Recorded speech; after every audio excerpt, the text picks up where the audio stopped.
दुनिया के कई देशों के साथ हमारे देश पर भी कोरोना का खौफ है। हर तरफ डर का साया है और इस महामारी ने अर्थव्यवस्था पर भी गहरी चोट की है। मगर इस विपत्ति में भी आशा की किरण देखी जा सकती है। सनातन काल से ही यह कहा जाता रहा है और माना भी जाता है कि समस्या, विपत्ति और बुराई में भी अच्छाई छुपी होती है और इस अच्छाई को ही खोजना चाहिए। कोरोना के तौर पर आई आपदा में भी नए रास्ते और अवसर खोजे जा सकते हैं। लगता है सच्चे अर्थों में भारत बनाने का इससे बेहतर कोई दूसरा मौका हो नहीं सकता। आपको थोड़ी यह बात अटपटी लग सकती है, मगर इसका आधार है हमारा देश गांव में बसता है। बहुसंख्यक आबादी आज भी गांव में रहती है। इतना ही नहीं, हमारी जीडीपी में कृषि की बड़ी हिस्सेदारी है। यह तब है जब गांव वैसे नहीं है जैसी कल्पना हर कोई करता रहा है।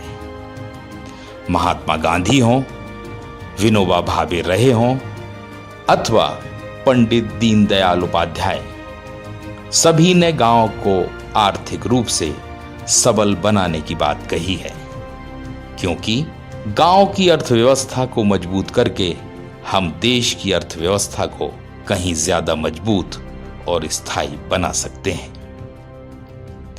बड़े कारखानों के बंद होने के बाद लाखों परिवार अपने गांव को लौटे हैं।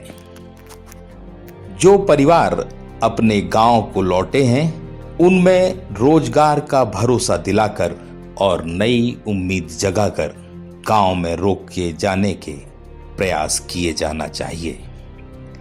अगर ऐसा करने में सरकारें सफल होती हैं, तो गांव की अर्थव्यवस्था को मजबूत करना कोई कठिन काम नहीं होगा। ऐसा इसलिए क्योंकि बड़े महानगरों और औद्योगिक नगरों से जो परिवार अपने गांव लौटे हैं, वे अब आसानी से वापस उन शहरों में जाने को तैयार नहीं हैं जहां से वे निराश होकर लौटे हैं। जो परिवार अपने गांव लौटे हैं, वे मेहनतकश हैं। वे अपना पसीना बहाने में हिचकते नहीं हैं और अपने अपने हुनर में माहिर हैं। इस स्थिति में सरकार को यह पहल करना चाहिए कि जो परिवार अपने गांव आए हैं, वे गांव ही में रहें। अगर ऐसा प्रयास सफल होता है, तो नए भारत को गढ़ने में कोई बाधा नहीं आएगी। बस सरकारों को गांव और वहां के निवासियों की जरूरतों को ध्यान में रखकर बड़े फैसले लेने होंगे, कदम बढ़ाना होंगे।